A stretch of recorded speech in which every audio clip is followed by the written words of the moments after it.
30. Pikachu! 49.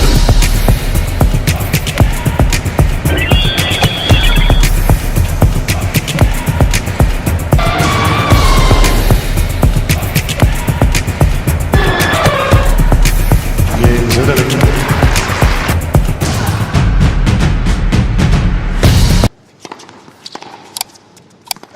50 love.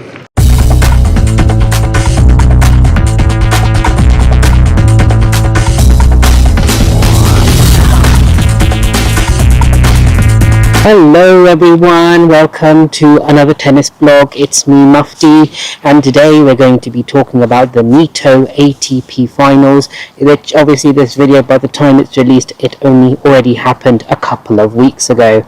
Anyway, it was another interesting tournament. This tournament operates in a very different way compared to how you have normally experienced tennis tournaments in the past. It's basically a tournament where groups are split into Group A and Group B, and they play each other in their various groups, and then once out of the two groups, the best two winners will then move forward to the next stage.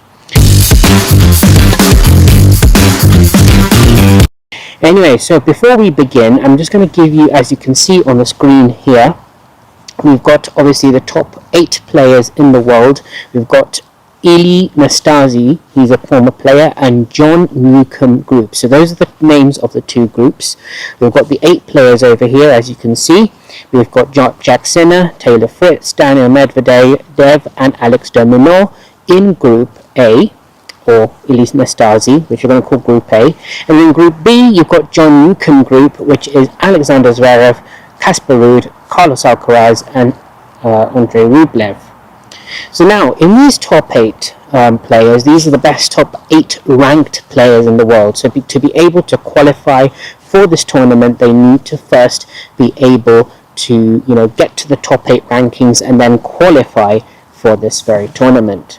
So now, as you can see here, it was obviously competition. It's like the grand finale of the tennis world. Who's the best player in the world for 2024? Let's take a look at how it all went down in the groups. So starting with Group A, the Nastase group, as you can see here very quickly, we've got Jack Sinner, Taylor Fritz, Daniil Medvedev, and Alex de Minaur.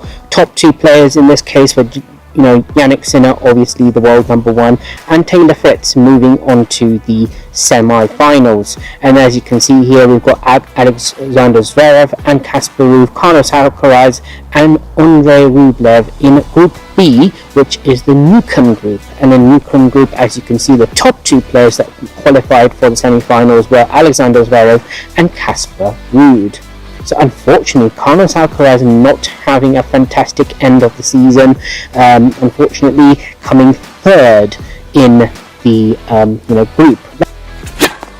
Right, so as you can see here, the semi-finals of the Nitto ATP Finals brought the 4 best players in the group to clash against each other. The winner of Group A would play against the winner of the loser, the second winner of Group B, and so forth. And obviously, the runner-up of Group A will play the winner of Group B. That's how it works. So as you can see here, on the Saturday, November 16th, 2024, we had Jannik Sinner versus Casper Ruud.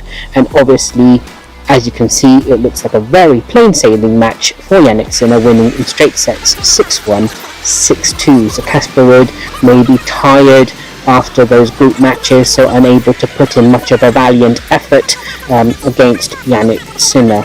In the second match of the semi-finals, we had Taylor Fritz against Alexander Zverev. As you can see over here, Alexander Zverev kind of playing very well in the group matches, and unfortunately losing against Taylor Fritz.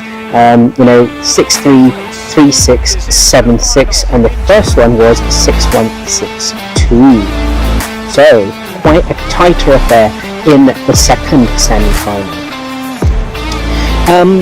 Who should have won, in my opinion? It's a very difficult one, but obviously considering how Jannik Sinner has been playing recently, I am not surprised that Jannik Sinner has managed to win his semi-final clash at this point. And Taylor Fritz, wants revenge perhaps, who knows, but obviously beating Alexander Zverev is no easy task either. So, playing fantastically well to reach the finals. Now, let's talk about the final itself. Right, we now have reached the finals of the Nitto ATP Finals. We've got Jannik Sinner and Taylor Fritz. This is a repeat of the US Open clash only a few months ago, where Jannik Sinner dictated proceedings. As you can see here, Jannik Sinner did it again very easily, 6-4, 6-4. Let's take a little look why he managed to win so easily. So as you can see here, 14 aces overall in the match and 8 aces compared to Jannik Sinner. Not surprised, double faults are 0, 71% first serves compared to Fritz's 75, 83. Now here's the point that you want to look at. 83% of the first serves points won. So that means when he was serving the first time, he managed to win a point on that serve without a second serve. In this case, what you can see is 100% break points saved. Break points saved meaning essentially that the person who was serving managed to stop the opponent from being able to win the game. And as you can see, 100% of the time, Jannik Sinner was able to stop Taylor Fritz from winning the point on his service, whereas 67% of break points saved, that meaning that Jannik Sinner was able to beat the Taylor Fritz serve. Surface games played were equal, as you can see here. Let's have a look at the return stats based on the Nitto website here. As you can see, we've got, quickly just going to break through it very quickly for you.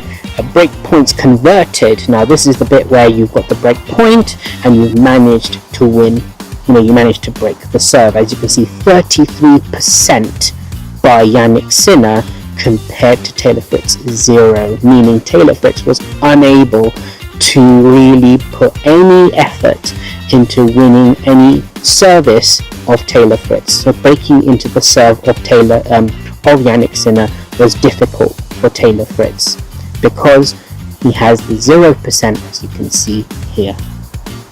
Let's go to the point stats. So as you can see here, total service points won 77% to 67%. It's only a 10% difference, but again, as people who watch tennis can know how serving can make such a real difference in the sport. And aces, things like that. And you can see total service points 77%, 43 out of 56, compared to Taylor Fritz's 67%. And that's no reason, that shows really why Taylor Fritz was unable to convert any, break points. He was unable to win any of them because Jannik Sinner was just completely destroying Taylor Fritz on the court, really on a mission to win, and of course he won it. So yeah, let's give our many congratulations to Jannik Sinner for winning the Nitto ATP Finals.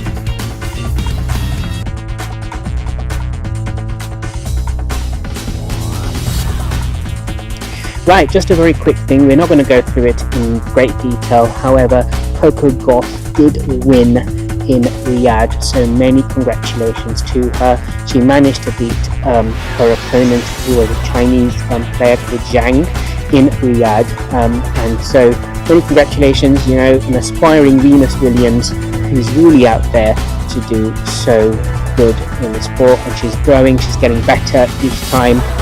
And as you can see, Jannik Sinner is another young player playing fantastically well. And I think obviously, the whole era of tennis has changed to the era of the new current upcoming generation.